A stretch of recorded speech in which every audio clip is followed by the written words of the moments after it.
RiME is one of those incredible games that tells us an emotional human tale of growth and recovery, but unlike other story-driven games of today, it accomplishes this without one spoken word of dialogue. For a majority of its runtime, RiME has the player determining its story through vague details and unnarrated cutscenes, but the most observant of players will think they have the narrative pinned down by the end of Chapter 4. That is until the 5th and final chapter comes along with an emotional gut punch that flips the script on those who thought they had the story figured out, while also giving some clarity to those players who couldn't quite follow along.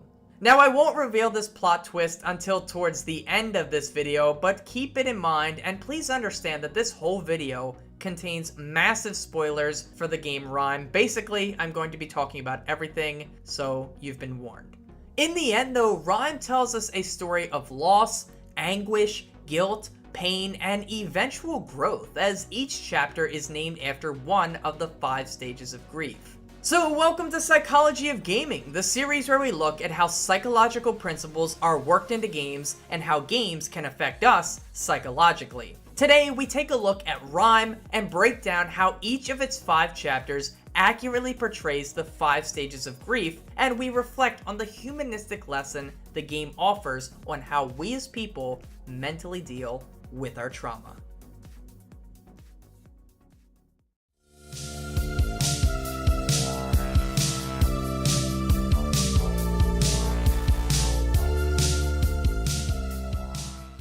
So before we jump into RiME as a game, it's first important to establish a bit of background information on the 5 stages of grief. Now, those 5 stages are filed under the category of emotion, which is a topic that is most often studied by cognitive psychologists. Cognitive psychology is kind of a broad term that envelops a bunch of different studies of mental processes like emotion, language, and thinking.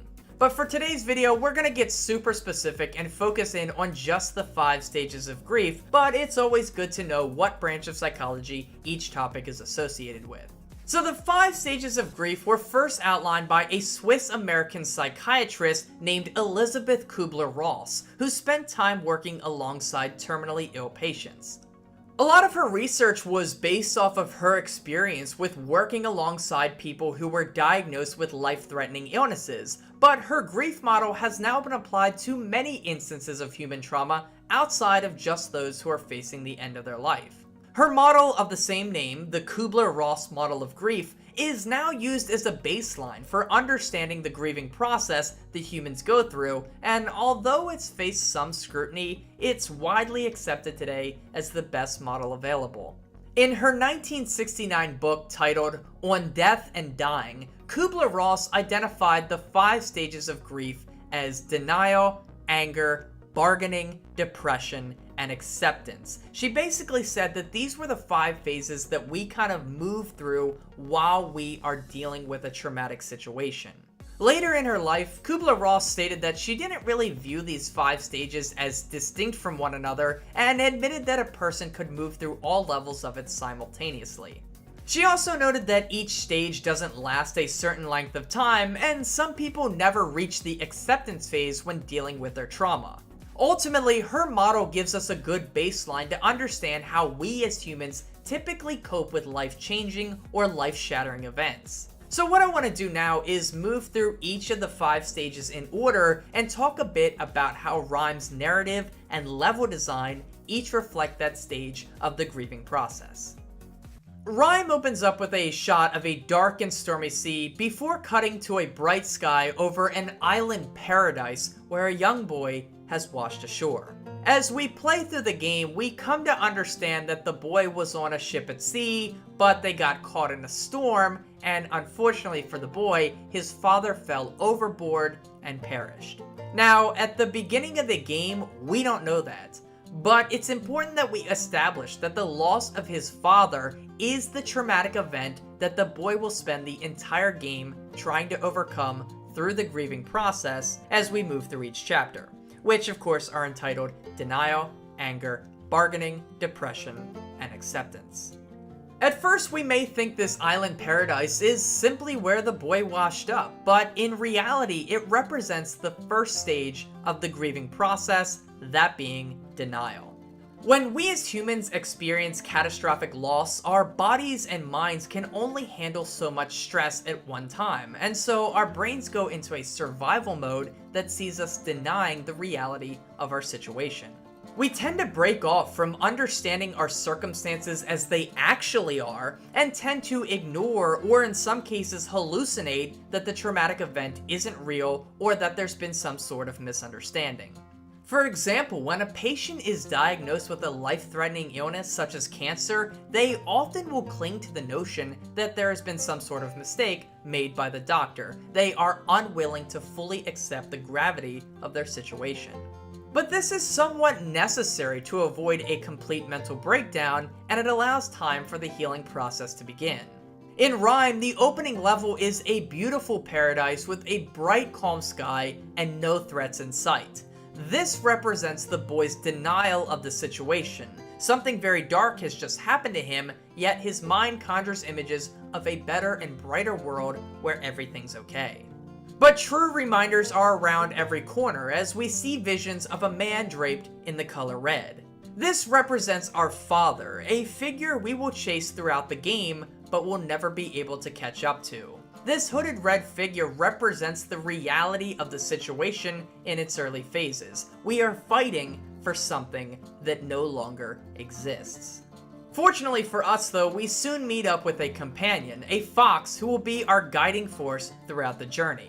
The fox represents hope, a force that is always pushing us forward towards better days. At the chapter's end, we approach a large white tower with a keyhole at the top. Images of a crying father and son greet newcomers to the tower, which clearly represents their separation.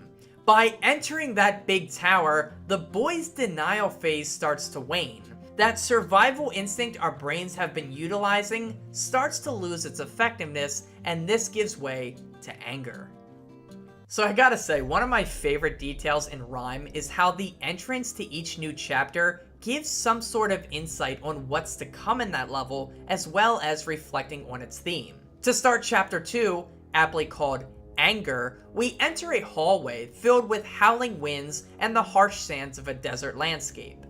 In reality, as our brains start to understand the traumatic situation we're in, we tend to start feeling pretty angry about it, as if we have been forsaken. We start to lash out at those around us and begin asking questions like, why is this happening to me? Rage engulfs our entire bodies, but we need to experience and express this frustration in order to cope with whatever has happened. RiME illustrates this frustration by introducing us to a new desert level where an angry bird steals away our hope of proceeding onward. Throughout this entire level, the bird watches us and attempts to attack us at every opportunity. It's a pissed off creature who is hell-bent on keeping us trapped in this wasteland, and it represents anger quite nicely. But before we reach that beast of a bird, we find a mural depicting the bird alongside of 3 windmills. The base of the windmills are shaped like human heads that have a swirling mess going on in their brains. This swirling mess of brain fog represents the anger we feel during this stage of trauma recovery, and the bird is the agitator of our aggression. The end goal of this level is to reach each of these windmills and release a storm cloud from within them by pulling out blocks.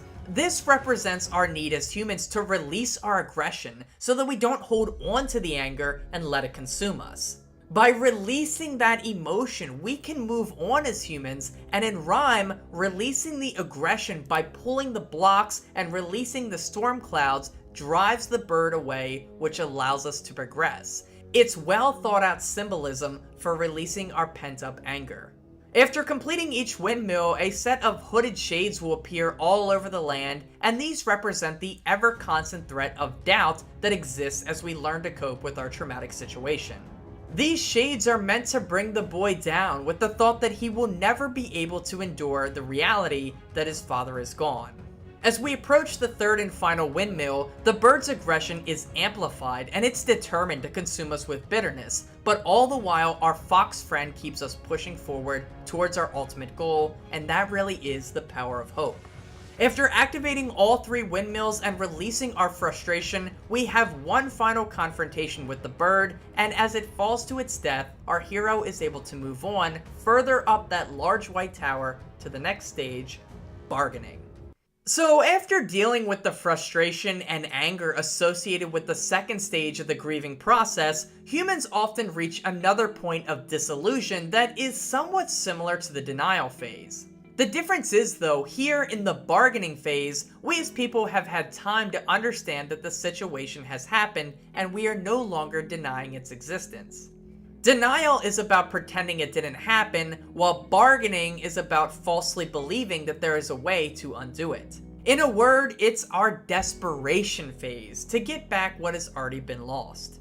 For the boy of RiME, bargaining is about doing whatever he can to try to undo the loss of his father. The chapter starts off by illustrating how in this bargaining phase, we attempt to move forward but keep finding ourselves back where we started because we still haven't accepted our situation fully. As the boy moves through this rainforest labyrinth, he keeps finding himself right back at the center room. Of course, this is a game though, so it must progress eventually, but the maze is a nice little touch to emphasize how the bargaining phase is not rooted in any sort of logic.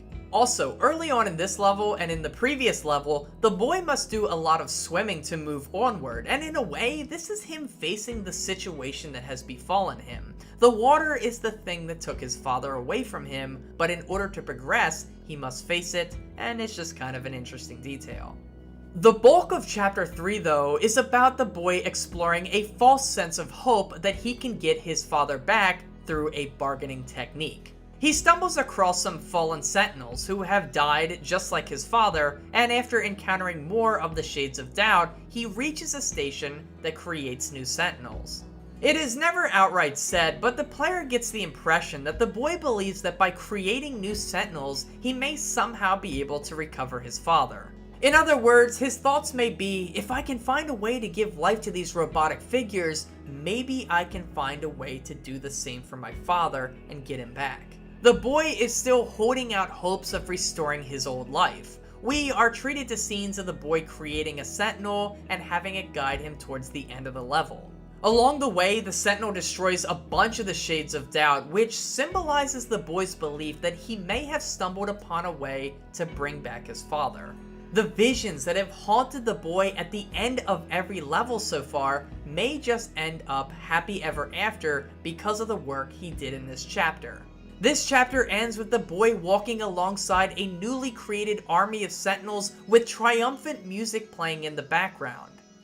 But the bleak environment of this flooded tunnel gives away what will come next. Unfortunately for the boy, and for us as humans, no matter what we do, it will never erase or fix the past. As we complete the level, the boy is struck with his most haunting visual yet, the moment that his father plunged into the stormy sea, never to be seen again. This gives way to Chapter 4 and our 4th stage of the grieving process, depression. Our best efforts at bargaining, our promises to be better, and our vows to do whatever it takes to change the past are unanswered, and the gravity of the situation takes full effect. We hit our rock bottom, and this level embodies that immediately with its visual design. A cold and heavy rain falls onto a dark and hollow landscape. But we still have our sentinel friends as the boy clings to his last sense of hope to get his father back. Unfortunately for him, one by one, the sentinels sacrifice themselves to open up doors that allow the boy to move forward. In a heartbreaking scene, he ends up begging and pleading with the last robot not to sacrifice itself, but it does so anyway. The boy is only able to venture on with the aid of his fox companion, but soon he will suffer his greatest blow yet. As the depression takes full control and all hope seems lost, our fox friend fades away into dust and our boy turns to stone. This truly represents how defeated and low a person can feel when they are in this stage of the grieving process. It can feel like there is no chance at better days and that you'll never be able to recover from whatever the traumatic event was that you experienced, whether it be the loss of a loved one or even just facing your own mortality. But the boy breaks free of the stone, only to be shrouded in darkness, yet he still pushes on. It demonstrates the power of the human will to move forward, even in the darkest times. We come to a statue of a crying family, shackled to their sadness by literal chains. As the boy breaks these chains, a light pours in. This represents that point in our grieving journey when we are starting to see the end. We've experienced the full range of emotions and are moving towards accepting what has happened. It doesn't symbolize that we're over it or whatever happened is okay. It simply means that we have accepted that the traumatic situation is the reality and we're ready to push on past it. As we break the final chain, we release the metaphysical hold that the traumatic event has had on us and we are reborn stronger. The boy awakens in a room full of light and is ready to let go of his fixation on his father's passing. He has reached the top of that white tower, he made the climb, and is ready to come back down to reality. He races forward towards the final doorway, ready to move on with his life as more bright light fills the room.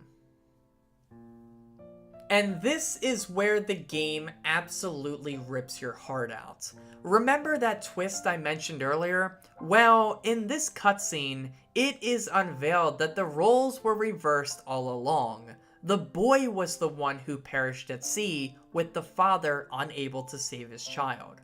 This 5th chapter, titled Acceptance, shows us that our whole journey from the puzzles representing roadblocks in the grieving process, to the shades of doubt that slowed us down, to the fox that guided our way, and to the sentinels that gave us false hope, all of it has been a figment of the father's imagination. All of it has represented his journey through the grieving process as he attempts to come to peace with the fact that his son is gone and is never coming back. He created every scenario in his head in order to cope with his denial, anger, guilt, and depression, and by working through them, he is finally ready to accept what has happened. In our final act as the boy, we reach the stone version of our father and awaken him from the demons in his mind, and then we take the plunge into the abyss.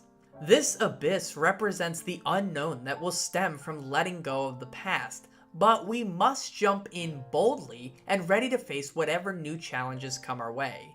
It represents growth, and it represents acceptance. From here, we take control of the father, who is revealed to be holding a key. The white tower that was seen throughout the entire game and its keyhole shape at the top finally makes sense. The father has reached the top of that tower and now has the key to unlock the door. The tower is revealed to have represented the child's bedroom door, and after working through his pain, the father is ready to face the reality of his situation and let it go.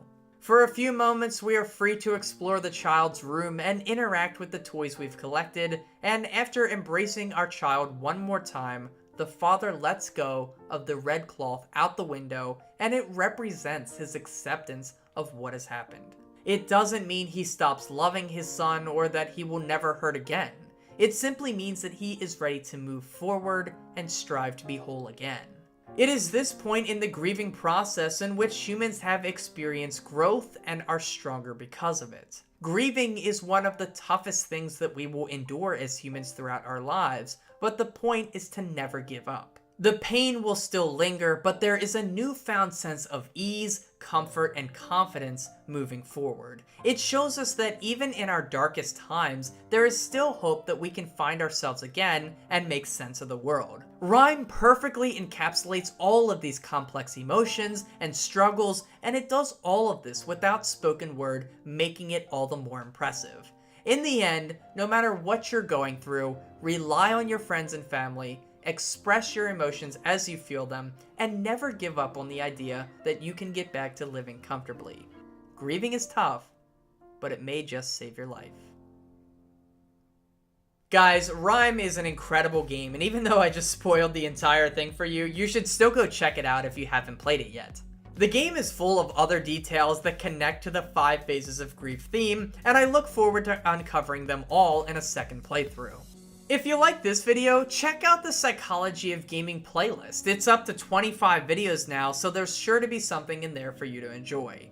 Thank you so much for watching. Please leave a like if you enjoyed the video. Consider subscribing for more. By the way, 400 subs! Woohoo! Thanks, guys.